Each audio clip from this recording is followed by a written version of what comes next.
Well, hey, howdy everyone, Mossity here, back in action for more Zan Zeke's attractions.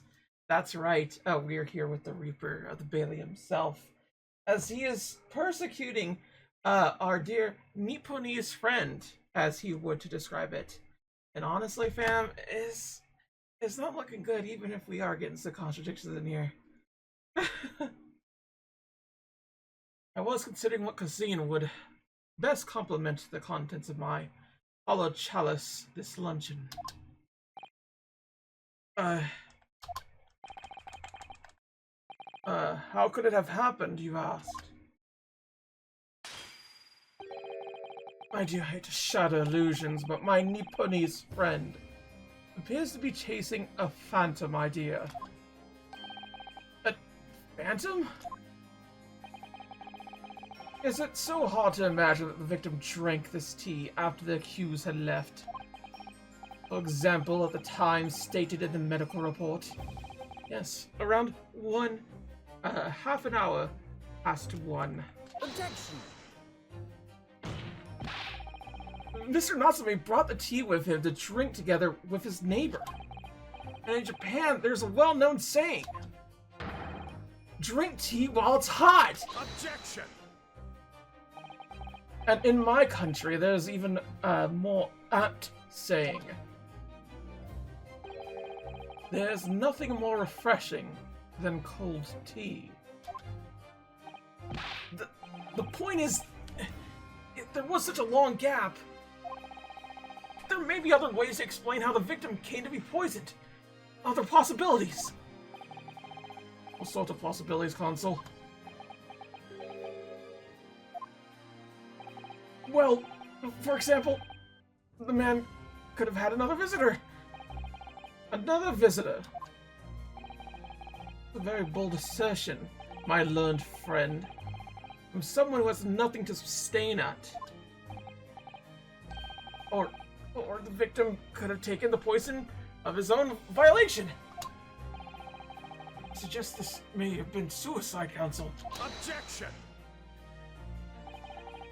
Mr. Shamspeare has categorically denied suicide.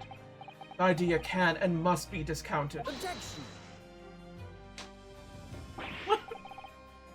But he could be lying!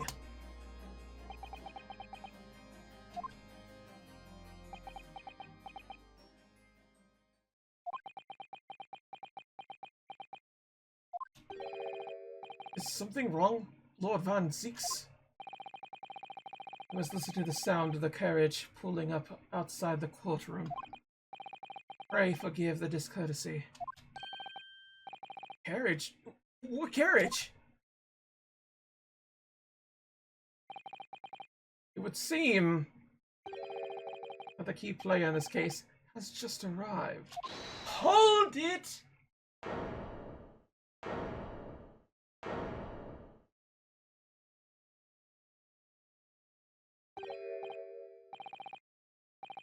Out, brief candle. Life's but a walking shadow. A poor player that struts and frets his hour upon the stage, and then is heard no more.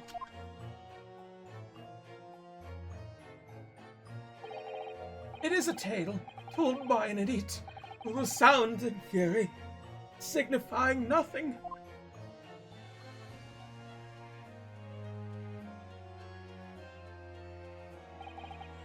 Who, sir, are you? William Shamspeare, my lord. Alas, 'twas I, undone by these bitter events. I am the victim. What? What's he doing here?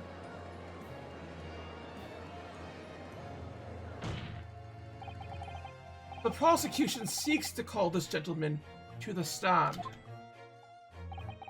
With his testimony, my learned friend's futile resistance will be utterly crushed. You're calling him as a witness? Very well, Consul. I grant your request with interest. I'm curious to discover what the court shall hear from the victim here himself.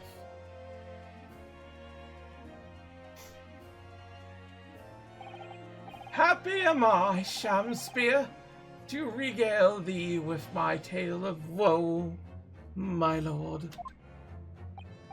But I still have my own tale to tell, my own tale of woe.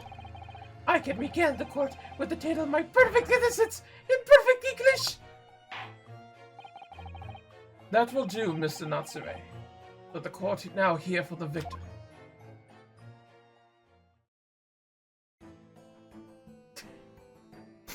He looks like such an ass. Who's this guy? Right, so that's Mr. Shamspear. There's the other man beside him. Yes, I feel sure that I've caught a glimpse of that man before. State your names and occupation for the court, please.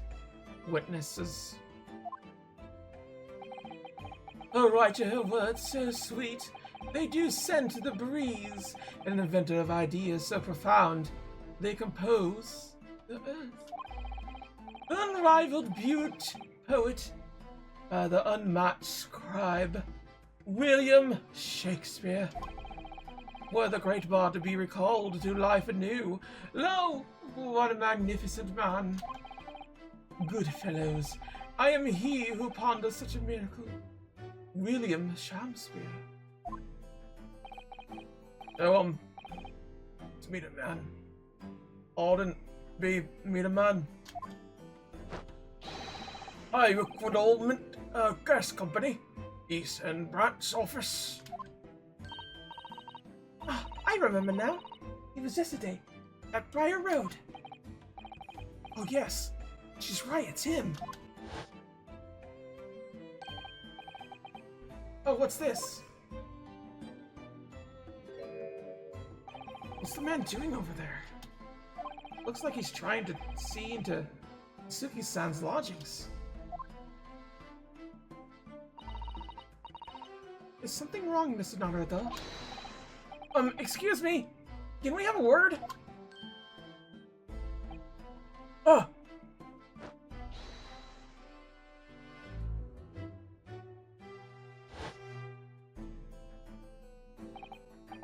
Yes, we spotted him outside Mr. Garbadin's house that morning. He's a gas company employee? What does he have to do with this case? So, Mr. William Shamspeare, you are the victim in the miserable affair, correct? Oh, heaven! Oh, hell! Do you command me to remember the sweet poison that discrossed me and crossed my innocent lips? I subpoenaed him for the trial, with his doctor's permission, naturally. Hearing the testimony of the aggravated will remove any room for doubt from the jurors' minds, I'm sure. Behold, you have only to rearrange the letters of my name to see that Mrs. Saffron, an angel indeed. Thus be I noble of mind, sweet of nature and verily, honest of heart, as all heavenly angels be. There isn't a less contrived meaning in your name. No, not at all. Jurors seem to be very moved by this man, I'm afraid. They're actually taking the Saffron anagram idea seriously?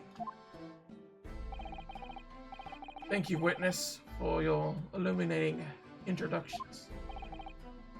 But my lord, what's the man next to Mr. Shamspeare doing here?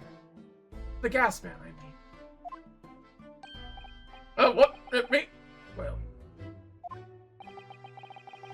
Allow me to enlighten my learned friend. You recall, I presume, your earlier impertinence. Well, you suggested the victim had another visitor to his room on the night in question. And moreover, that the victim is a compulsive liar. What? No, I didn't say that. This young chin stroker is here to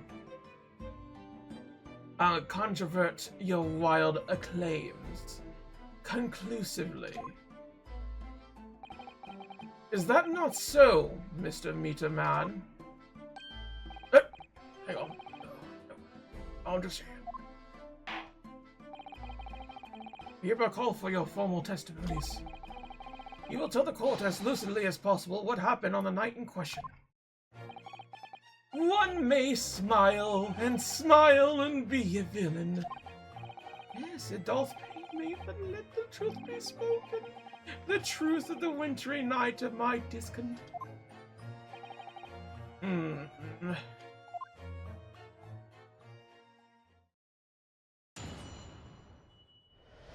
Oh no, he's gonna ham it up, isn't he? The wintry night of my discontent. The snow lay upon, my neighbor did cometh in the evening, bearing a gift of tea. But merry, bitter was his drink, and when he left, I did fall prostrate on my table. 'Twas the tea alone did pass my lips that late hour, not else. Was outside the bloke's window in the freezing cold all night, keep an eye on his room. No one else visited his room. The short little round back, Eastern fella. Wait, what did he say? You were keeping an eye on Mr. Shamspeare's room all night? That's right. Also, the bloke's window is all but blocked up, isn't it? There's a little gap in the bricks, which you could see into the room. I spent the night trying to keep my teeth from chattering as I peered in through that. Question is, why? Well, now, it's because he's on my list. What a piece of work is a man! Wherefore wouldst thou not stare in wonderment? What are you talking about? This buzzing busybody hath not part in his play. I pray thee, pay him no heed, make no more ado about his tenacious words. What do you all say about me? Calm yourself. This court is concerned with what happened on the night in question. Nothing more? Indeed, that is so. And as the testimony we have just heard clearly reveals, there was no one other than the accused present at the time who could have carried out this crime.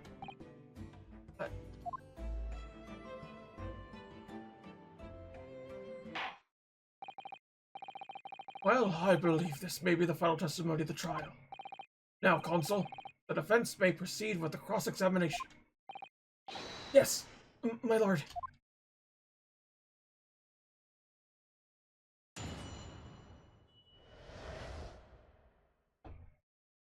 The wintry night of my discontent. Okay, kiss a tea. But merry, bitter was his drink. And when he left, I did fall prostrate. Okay, what does he mean by this? Let me stop you there. Mr. Natsume left your room at 11 o'clock, but it wasn't until after 2 that the poison made you collapse. That amounts to more than 3 hours of missing time. The defendant had really put the poison in your tea. That 3-hour window of time is something you're going to have to explain. Gladly, 'tis an easy task. What? I did drink of tea, not while my guest dist tarry, but after he took leave of me. Fate, 'twas stone cold, but at 1 hour past midnight, barely were my lips parched. Objection! That doesn't sound normal. Nay, 'tis quite ordinary, sire. After all, thou wouldst recall our fiery debate. Amidst such argument, there'd be no time for fiery tea. Romeo and Juliet again. And who was stronger? Mr. Shamspeare, in summary, Allow me to confirm. Did you not come here with the intention of naming your attacker? But of course, my liege. Was the stooped lover of woods did attempt to snuff out his mortal coil. We all know what that means.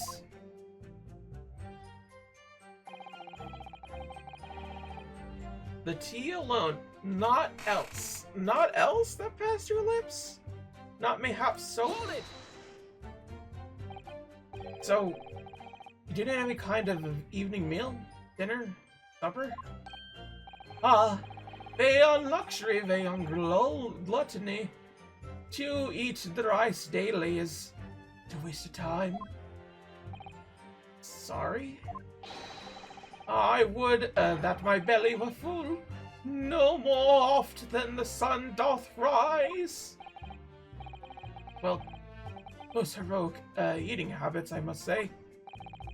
Night and day do I fill my hours of learned study of greater bard and playwright.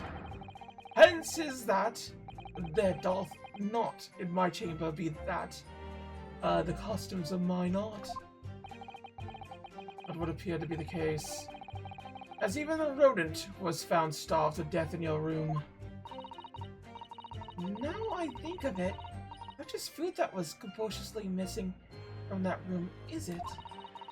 I don't recall seeing a single play or script anywhere.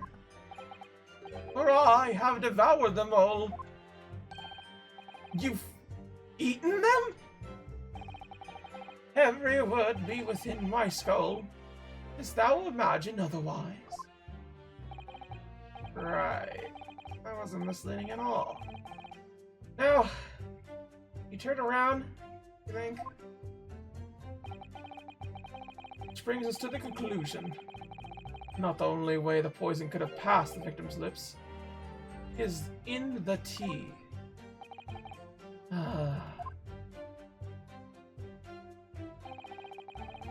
Why were you outside of this guy's place, bud?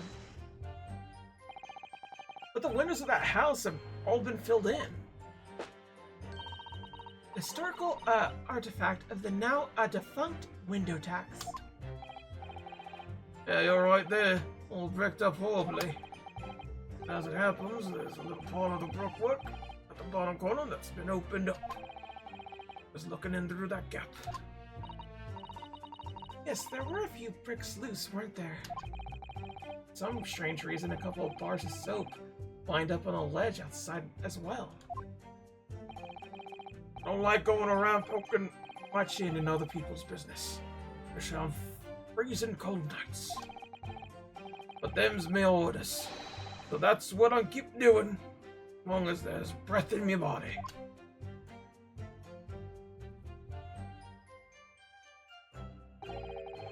What's with all the theatricals today? Out of interest, Mr. Meterman, after the accused had left and returned to his own lodgings, did you see the victim leave the room at all? No, he never left. He was in the room the whole time, as far as I'm concerned. We can therefore discount the possibility of suicide. Can you be so sure of that? Police carried out a thorough investigation of the scene and found no receptacle for the poison. And since we know the victim didn't leave his room, hence didn't dispose of the poison's container himself, it's clear that this was no attempted suicide. Only the culprit could have removed the receptacle. Ah, yes. Lucidly explained, Counsel. Thank you. Well, it was. Can't argue with that logic. No one else but that short little round-back Eastern fella. Hold it! You say a short little round-backed Eastern fella. So you can't be sure if it was the defendant, then. Objection! How many other short little round-backed Nipponese with a mustache do you think there are in London? Well, of course. Only a narrow gap and it was quite dark. I didn't notice the mustache. He showed up around 9. Be sure of myself. Were the person you saw right? Did he and Mr. Shamspear drink tea together? Ah, sorry. I couldn't say. Why not? Because I didn't see into the room all that well, could I? And what I did see was the silhouette of that little round-backed fella wearing a pretty dress. The pair then started some kind of wrestling match. Tell you, I didn't know what to make of it. I suppose that was the Romeo and Juliet championship battle getting underway? Well, yeah, of course. Everyone knows about that, right? Mr. Meterman, allow me to confirm one final time. Apart from the accused, can you state with certainty that no one else visited the victim on the night in question? No question. Gasman's honor. So that's the entire testimony. What do you think, Mr. Donato? Well, I can't see any obvious holes at all, to be honest. No. Oh dear. Nobody else visited Mr. Shamspear's room that night, apart from Mr. Natsume. I imagine the members of the jury will all conclude the same thing. Right, that he's guilty. Well, all we can do is press these witnesses for more information, and hope for a breakthrough. Yes.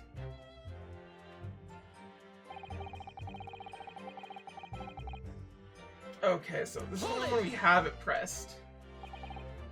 Be clear, by neighbor, you're referring to the defendant, Mr. Natsume? Oh, indeed, sire. Pray chance thou wouldst that I call him the man from upstairs? Now, what time did the mustache Nipponese visit you in your room? Our meeting was promised for the hour of 9, and lo, did he come to tender a gift of fragrant tea. Details which are in accordance with the defendant's own testimony, yes. And we bold it in such a literary debate as history hath not seen before. By which I presume he means a discussion about who is stronger, Romeo or Juliet. I, Shamspear, did play the part of young Romeo, whilst my neighbor played the fair Juliet. Each of us dressed as would our characters be, to bring weight upon our merry experiment. I did not imagine the scene. Frailty, thy name is woman. Hast thou imagined how dismayed I was? Yes, I had heard of the Eastern art of jiu-jitsu, but nary did I dream I would be as skilled a practice by the comely maiden. Juliet beat Romeo up? This is not helping our case.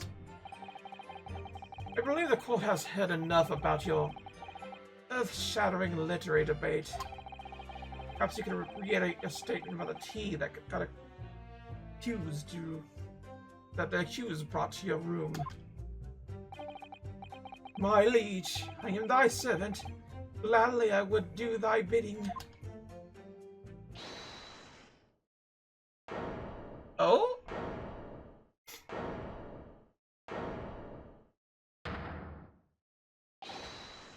My lord. Goodness me, Yes, Mr. Foreman. I kept my mouth shut and listened up to now. This has gone long enough. Are you all with me? Yes! Are we to understand that you ladies and gentlemen of the jury are in agreement with one another? That you've reached a unanimous decision? Too right we have. Are you all with me? Yes! Wait, no! The defense is in the middle of cross-examination. To be honest, I was holding out a bit of hope for you, young man. Especially after you identified these few hours, all the accused leaving the victim's room. Yes, the 3 missing hours, as he put it. But in the end, what difference do they make? None as far as I could see. And since that's now apparent, there's really no reason to delay our decision any longer. Like I was saying before, I don't take 5 bob home with me tonight, unless it will be, blow our top. What's that? Sorry, I didn't quite catch what you said. Very well, let the court be apprised of your decisions.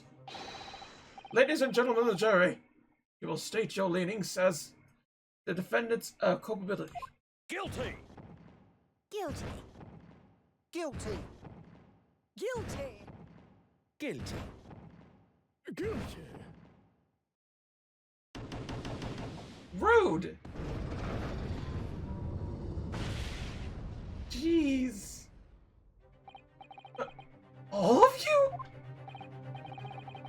Well, it appears the jury is indeed unanimous.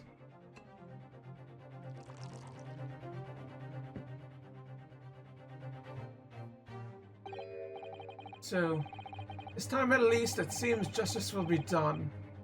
All's well that ends well, as they say. This calls for a toast, I feel. To the guilty being punished.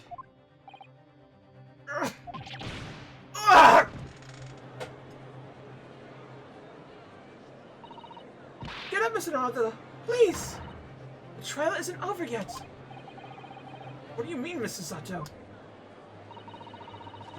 What about the information I found in this Encyclopedia of British Law? An obscured right that belongs to the defense in these situations. Remember? A summation examination. Yes, that's right. We don't have a jury in Japanese courts, of course. But here in the British Court of Law, we can reverse the decisions of the majority of the jurors. We can force the trial to continue. The trial can't end now. Whatever it takes, we just can't let that happen. The defense moves to invoke its right to a summation examination, my lord. Why am I not surprised? My learned Nipponese friend's inability to admit defeat. You choose to cling desperately to some archaic rule you barely comprehend instead of accepting the truth. Certainly no other defense counsel in recent times has exercised the right to a summation examination.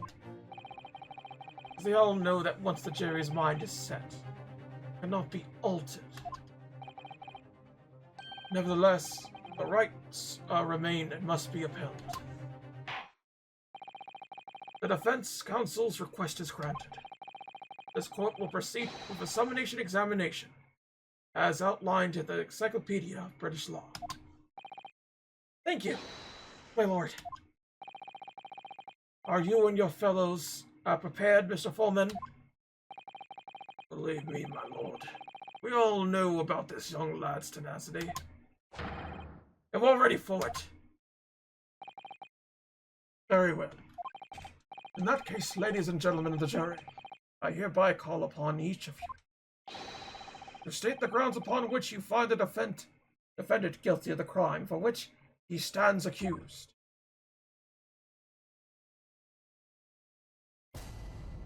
Here we go again. The jurors' contentions. The victim may not be well off, but he's a noble man and straight up. There's no reason to doubt the man. Well, I do declare the good gentleman has no reason to lie. In fact, I think he's rather splendid. Just look at that accused by comparison. He's Japanese, stoops all the while, and has a mustache. Very fishy. There's no evidence to suggest the gangly actor is a fraudman. For now, at least.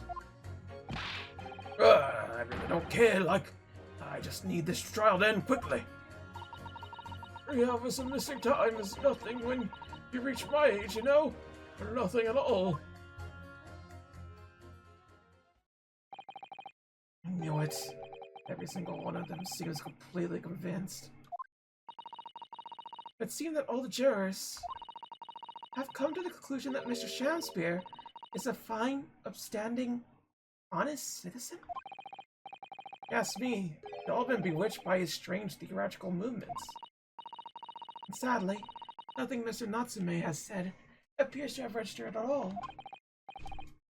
Well, here goes. Let's not forget. We did with the jury at Suzuki-san's behalf before. It worked. So you never know. Before we begin, it might be an idea for me to remind you exactly how a summoning examination works, Mr. Naruto. Oh. Well, it's still very new to British law, after all. That's true, I suppose. And Suzuki-san's fate is entirely in my hands now, too. Always a chance I might have forgotten some crucial detail. Perhaps I should hear Susato-san out. Wonder, would talk to me through it again? Or not bother? No need! Thank you for the kind offer, Miss Susato. But I've been through plenty of these summonation examinations already. I think it's important that we don't delay the start any longer than necessary. Of course, I understand. I'm quite sure you're right. If you're confused by anything at any point, you can turn to me for advice whenever you like. I'll be here for you. The key to this is really listening carefully to each juror's statement. Finding two that are contradictory, and pitting the corresponding jurors against each other. Without further ado, please, counsel, proceed with the summonation examination.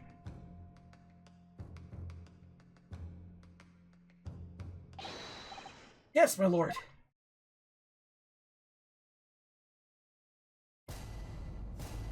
Let's go! Examining time.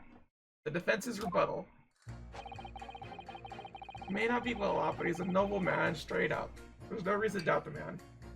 I don't want to pit, but I do want to press. Well, there are plenty of people in London who seem noble but poor. Couldn't some of them also be liars? No doubt about it. Like that shaky client of yours, for example.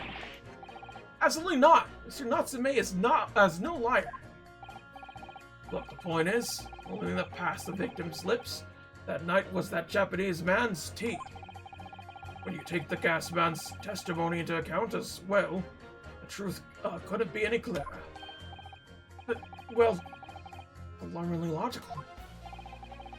Let me be frank here. I'm a gentleman, with gentleman's values. It turns out the old Shakespeare's chum is a rotten liar after all. I'd gladly change my decision about the defendant. I'm sure my fellow gentlemen of the jury would do the same, isn't that right? Well, yes, perhaps. Though I don't see it happening. Huh? What's that? Elderly gent at the end here. You know, you'll have to speak up. Look, I really don't care about all this nonsense. Just need this trial to be over. How many gentlemen do we actually have on the jury, then? Alright, sir. I may hold you to that. Don't forget what you said.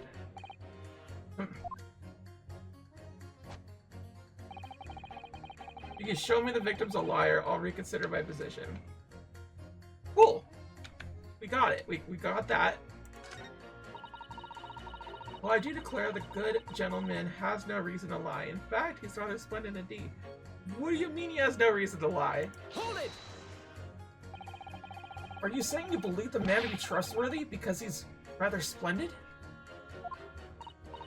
No, that's not what I said. The point is, the man is the victim here. Which reason would he have to lie? And yes, He is rather splendid. So you say. It again. Meanwhile, the man who stands accused behaves so suspiciously, it's exhausting to look at him. I'm afraid he's not splendid at all. Splendid logic there, madam. Thank you so much.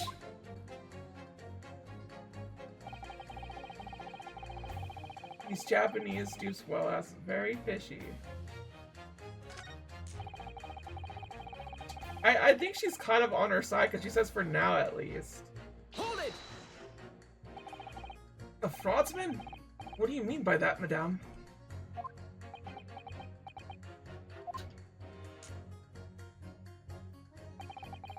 It really is a most tiresome problem for the company. It's irritating. We can be absolutely certain that the customer is stealing from us. Without hard evidence, we can't even threaten to take action for fear of being sued. I'm sorry, you've lost me a little there. Who are you? I'm the wife of Augustus Almont, owner of the Almont Gas Company. Good gracious! Almont gas, you say? Gas is the future of energy in this country and around the globe. But proper handling is essential. As I'm sure your employee from the East End branch office would be the first to agree. Absolutely, Lady Quibbin. Gotta be used properly. Almond gas is the best in the world, of course.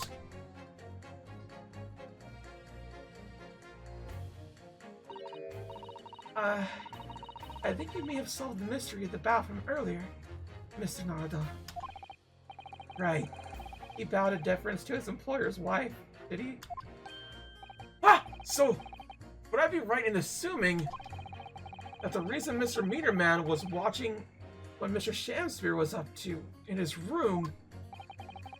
I'm afraid there's no end to the lengths the population of the East End would go in order to steal our gas.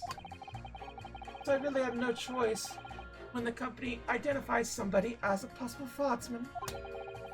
But dispatch a worker to watch the suspect day and night. We're very thorough in our investigations. So you mean Mr. Shamspear is... I wouldn't come out and say it in public. But you could finish the sentence with a grubby little gas thief.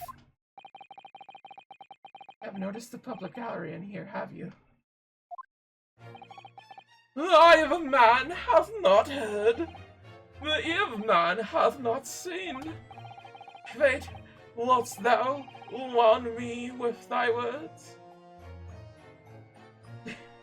Faith, whilst thou wound me with thy words, were I to let them penetrate the skin. The Sephiroms here, not insults, only choirs of angels and song. We may not have evidence yet, but my workers won't stop buzzing around you until they find it. And when they do, you'll find yourself blasted back to your angelic heights in the ultimate gas explosion. And Mr. Shamspear has been stealing gas? Wonder. Juror number 4. Wouldn't mind adding that information to your statement. My pleasure. Was it a bit about ribbing the thief part you enjoyed?